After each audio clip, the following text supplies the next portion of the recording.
তারপর এই দিকে এখানে চলে আসবে, প্রিভেন্টিভ ক্লাসে চলে আসবে। এখানেও কিছুটা ডাইজেস্ট হয়। হ্যাঁ, আমি শর্করা, ভিটামিন, খনিজ, এখানে আবার বিভিন্ন এনজাইম আছে।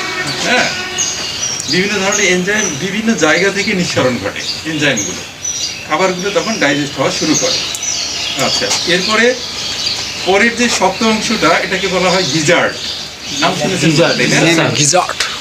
গিজার্ডকে বলা হয় মানে সবচেয়ে মানে পাওয়ারফুল অর্গান বলা হয়।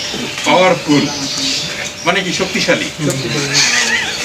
তাহলে এই গিজার্ড কি চিনতে পারছেন সবাই? গিজার্ড,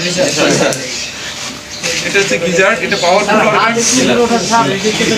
হ্যাঁ, মনে হয় দেখতে পাচ্ছেন? আচ্ছা, এই গিজারটা আমরা এগুলি সবই চিনি, নামগুলো হয়তো চিনি। তাহলে গিজারটা হচ্ছে পাওয়ারফুল অর্গান বা পাওয়ারফুল মিট, এটাকে বলা হচ্ছে এই কারণে যে এটা 75 কেজি ওজন। বলছিলেন কি ক্লাসে এটা আপনাদেরকে? অনেক কথাই বাদ করছিলেন।